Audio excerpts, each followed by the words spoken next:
রমজান মাস রোজা কাকে বলে? রোজা এটা ফার্সি একটা শব্দ, এর আরবি হলো রমাদান। এটা বাংলাকে বলে বিরত থাকা। কি বিরত থাকা? সুবে সাদিক থেকে সূর্য অস্ত পর্যন্ত যাবতীয় সকল প্রকারের পানাহার, তারপরে পাপাচার, কামাচারি থেকে বেঁচে থাকা এবং সকল ভোগবিলাসী ও অপ্রয়োজনীয় কাজ থেকে বিরত থাকাকে রোজা বা সাওম বলে। যে আমরা যখন সুবে সাদিকের আগে যখন আমরা সেহরি খাই, সেহরি খাওয়ার পর থেকে একদম ইফতারির আগ মুহূর্ত পর্যন্ত যত প্রকার পাপাচার আছে, অন্যায় আছে, অত্যাচার আছে, জুলুম আছে, মিথ্যা ব্যভিচার আছে, এর থেকে বিরত থাকাকে সাওম বলে।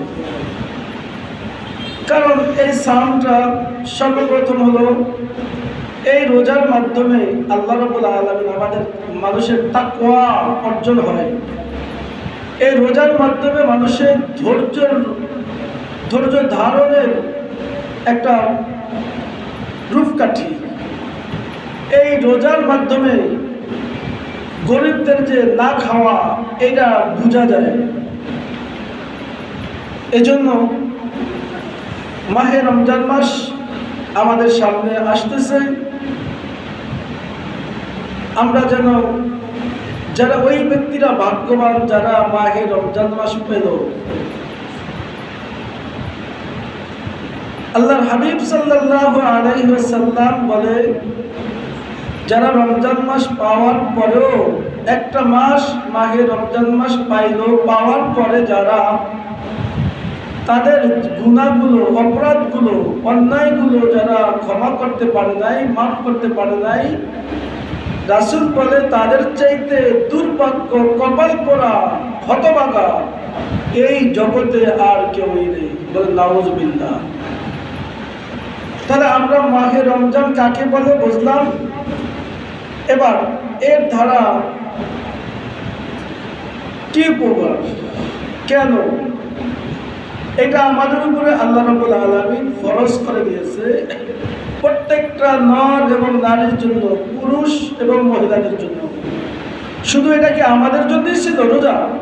না, আল্লাহ রাব্বুল আলামিন পবিত্র কালামের ভিতরে বলেন, ইয়া আইয়ুহাল্লাযীনা আমানু কুতিবা আলাইকুমুস সিয়াম কামা কুতিবা আলাল্লাযীনা মিন ক্বাবলিকুম লাআল্লাকুম তাত্তাকুন।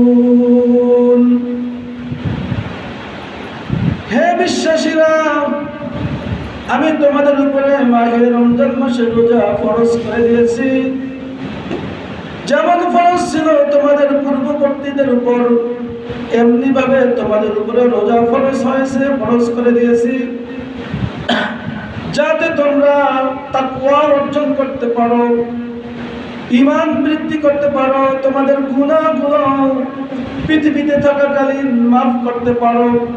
এজন্য আমি আল্লাহ রাব্বুল আলামিন তোমাদেরকে একটি সুযোগ করে দিয়েছি যে মাহে রমজান মাস পাইবা আর তোমরা আমি রবের আনুগত্য করবা, মাহে রমজান মাসে রোজা রাখবা। আল্লাহ হাবিব সাল্লাল্লাহু আলাইহি ওয়াসাল্লাম বলেন, মান সামা ঈমানান ওয়া ইহতিসাবান গুফিরা লাহু মা তাকদ্দামা মিন যামবি।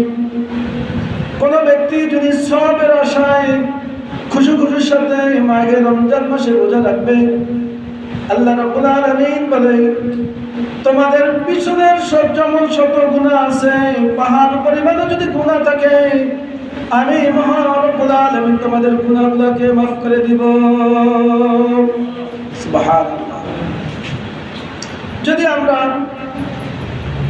মাহে রমজান মাসে যদি ঈমানের সাথে, দৃঢ়তার সাথে আল্লাহকে রাজি খুশি করার জন্য যদি আমরা মাহে রমজান মাসে যদি রোজা রাখি, তাহলে আল্লাহর হাবিব সাল্লাল্লাহু আলাইহি সাল্লাম থেকে বলে যে আল্লাহ আমাদের সমস্ত জীবনের যেই গত রমজান থেকে এই রমজান পর্যন্ত শিরিক ছাড়া যত গুনাহ আছে আল্লাহ রাব্বুল আলামিন আমাদেরকে